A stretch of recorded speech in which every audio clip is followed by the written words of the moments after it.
नमस्कार, DJ study में आपका स्वागत है।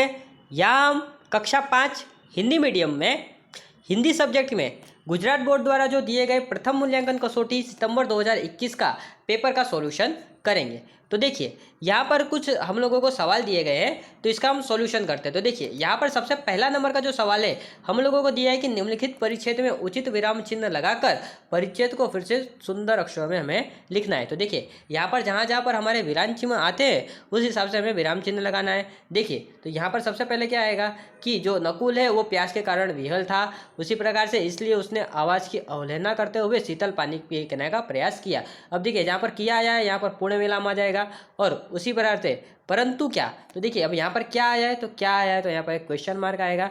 पानी की प्रथम घूंट पीते ही वो अचेत होकर पृथ्वी के ऊपर गिर पड़ा। अब देखिए यहाँ पर वाक्य पूरा हो रहा है इसलिए वाक्य के अंत में पूर्ण विराम आएगा। इस प्रकार से इसमें जो चिन्ह लगाना है वो आप सॉल्यूशन देख सकते हैं। उसी प्रकार से हमारा कुछ दूसरा नंबर का प्रश्न दिया है कि निम्नलिखित प्रश्नों के उत्तर एक एक वाक्य में लिखिए। तो देखिए यहाँ पर जो प्रश्न दिए गए हैं उसके उत्तर एक एक वाक्य में आपको लिखना है। तो अपने घर का दरवाज़ा किसने बंद किया वो देखना है। तो देखिए यहाँ पर चैप्टर में देख सकते हैं। तो यहाँ पर देखिए जो अपने घर का दरवाज़ा है किसने बंद किया था, तो याद रखिएगा कि अपने घर का दरवाज़ा सूरज ने बंद किया था। अब बादल को किस नाम से बुलाया गया था, तो बादल को काका के नाम से बुलाया गया था।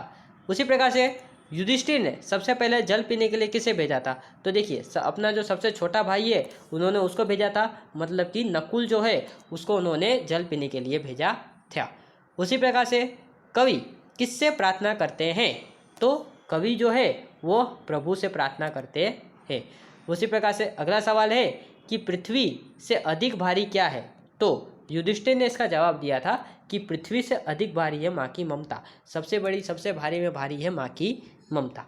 अब उसी प्रकार से अब हम कुछ व्याकरणों के सवाल देखेंगे। तो देखिए यहाँ पर दिया गया है कि समानार्थी शब्द लिखिए। तो सबसे पहले देखते हैं आनंद का। तो देखिए आनंद का समानार्थी शब्द होता है खुशी। उसी प्रकार से जो जंगल है, जंगल का समानार्थी शब्द क्या होता है, तो याद रखिए जंगल का जो समानार्थी शब्द होता है वो होता है वन। उसी प्रकार से जगत, जगत का समानार्थी शब्द होता है दुनिया, विश्व, जगत, तो वो उसके समानार्थी शब्द है। उसी प्रकार से शरीर का है, तो शरीर का जो समानार्थी शब्द है वो होता है तन। उसी प्रकार से प्रभु, प्रभु का समानार्थी शब्द होता है ईश्वर, भगवान इत्यादि। उसी प्रकार से हम बात करें तो निम्नलिखित शब्दों के इसने कहा है कि विरोधी शब्द लिखिए। तो चलिए हम इन शब्दों के विरोधी शब्द लिखते हैं। तो देखिए सबसे पहले दिया है धर्म, तो जो धर्म है धर्म का विरोधी शब्द होता है अधर्म। उसी प्रकार से दिन, तो दिन का विरोधी शब्द होता है रात। उसी प्रकार से दिया गया है अपने, तो देखिए अपने का विरोधी शब्द होता है पराये, जो दूसरे हो। उसी प्रकार से बड़ा, तो देखिए जो बड़ा होता है उसका विरोधी शब्द होता है छोटा। उसी प्रकार से ज्ञान, तो ज्ञान का विरोधी शब्द होता है अज्ञान।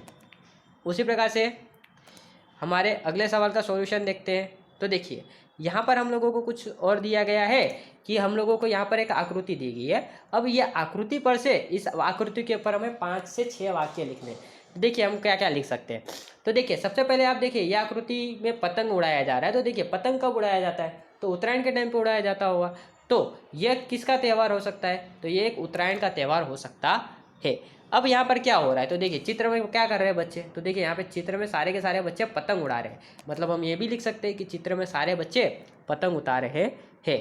अब चित्र में आप देखिए बहुत सारे यहाँ पर पतंग है। देखिए यहाँ पे भी पतंग है, बहुत सारी पतंगे आकाश में देखने को मिल रही है। तो बहुत सारी पतंगे आकाश में उड़ती दिखाई दे रही है। अब यहाँ से देखिए कुछ पतंगे कटी भी हुई है, जैसे कि देखिए यहाँ पर पतंग जो है वो कट गई है, तो इससे हम कहेंगे कि कुछ पतंगे कटी हुई भी है। उसी प्रकार से हवा में उड़ रही है, बच्चे घर के छत पर बैठकर पतंग उड़ा रहे हैं इत्यादि इसके वाक्य होंगे। This is the end of our lecture. Thanks for watching this and God bless you all.